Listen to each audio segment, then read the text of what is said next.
years after Corvo first blinked onto our screens, Dishonored is back with more reasons for revenge, more paranormal powers, and more honour being dissed. But while an assassin's occupational hazards never change, a whole lot else certainly has.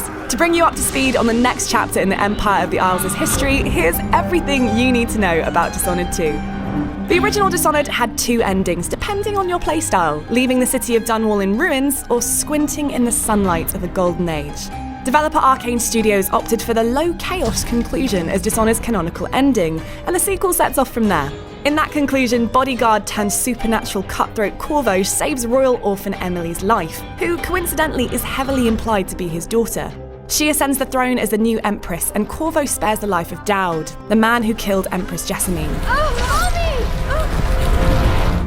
Dishonored 2 is set 15 years after these events. Corvo is now in his twilight years, and Emily is a 25-year-old woman trained in the arts of assassination by Corvo himself. This familial bliss is rocked when an otherworldly usurper seizes the throne and ousts Emily from power. A propaganda poster in the game names a certain new Empress Delilah Caldwin, suggesting that the witch Delilah Copperspoon may be the thorn in Corvo and Emily's side. Are you afraid of me, Dowd? Delilah was the main antagonist in Dishonored's DLC stories and leader of the Brigmore Witches' Coven, who, despite her claims on the poster, bears no relation to Emily or the royal family. Now you must work to take back what's Emily's, helping her once more assume the throne as Empress of the Isles. In Dishonored 2, you can either do this the old-fashioned way with Corvo, no longer silent, brought to life with the dulcet tones of thief Stephen Russell. If I get through this, I'm going to grill a whole blood ox and eat the entire thing myself. Or assume control of new playable character Emily Caldwin, voiced by Erica Luttrell. The mansion has a strange beauty to it. Maybe I'll find a way to end this without killing Kieran Jindosh. This means there are two different perspectives on the plot, and your decision on who to play at the beginning of the game will carry through right to the end. There's no switching and no option for co-op play. While this is one of the most dramatic decisions you'll have to make, there are plenty more. Who you let live, who you kill, the sympathy level of the NPC you assassinate, whether you play using your supernatural powers or whether you reject them entirely and use only the steel of your sword. All these decisions influence your path and the eventual outcome of Dishonored 2's story. However, morality is no longer black and white. You'll be faced with decisions dappled with grey, and your actions affect the stability of the world around you much more than in the first game.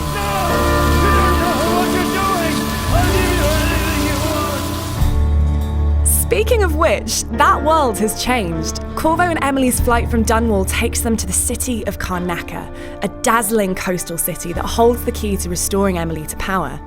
If Dunwall was the diseased heart of an empire, Karnaca is what lies at the edge of the map, a colonialist endeavour that trades Victorian cobblestones for Tuscan tiles and weepers for bloodflies. The path through this sun-soaked metropolis can be navigated in a non-linear way. Do you choose to go in through the front door, or do you search for the secret entrance down the street? Every mission follows the Dishonored tradition of placing a high-value target in a defended location. He's the crown killer! He's here to murder me! But now each level contains its own gameplay twist. Cracking the Slab allows the player to move dynamically back and forth between two time periods, between a mansion in ruins and the same house 3 years ago on the night of an opulent party. Clockwork Mansion allows you to change the configuration of each room like a Rubik's Cube, pulling on levers to find yourself in a whole new area entirely. Who would build something like this, and why? The Royal Conservatory sees you navigating a massive museum with taxidermy animals, entrenched in the Victorian fascination with natural philosophy and science. Each level is unique, and each pulls back the curtain on a new portrait of life in Emily's empire. Your base of operations here is a boat, and your weapon loadout the same whether you play as Emily or Corvo, including a pistol, sword, and crossbow. But it's the upgrades and the powers that will truly define the lines between your playthroughs as either character, playthroughs that should take between 12 and 20 hours. So let's dive further into those abilities, starting with new kid on the block, Emily.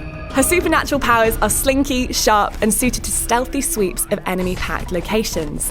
Take, for instance, Shadow Walk, where she transforms into a torrent of shadow and flows across the floor unnoticed. Or Far Reach, that allows her to pull herself up to inaccessible places, or incapacitate a guard standing meters away in one fell swoop. Then there's Domino, that allows you to link up to 4 guards together, meaning if one meets the edge of your blade, all 4 fall on your sword in unison.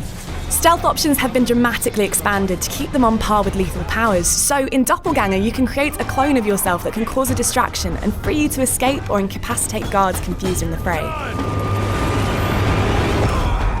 Playing as Corvo will be slipping back into the familiar boots of the last game. He uses the rat swarms, possession, time stops and other skills you'll remember, but the extra 15 years make him feel heavier and more brutish than the sprightly Emily. Still, his powers have been buffed and beefed up, like how bend time can now also fast forward time, or possession can now be chained between creatures. I don't feel so well. So that's it for our roundup of everything you need to know about Dishonored 2. A Corvo whose chiseled features the sands of time have worn, a grown-up Emily with an arsenal of awesome powers, new exotic locations, and a cornucopia of imaginative levels with clever gameplay twists. Have our interests piqued? The very innards of the marvelous machine. Arcane Studio has claimed you'll only see about 20% of the game in one playthrough. But between now and the game's launch on PC, PS4 and Xbox One on November the 11th, you'll find 100% of your Dishonored 2 updates right here on IGN. Welcome to the final mystery, Jindosh.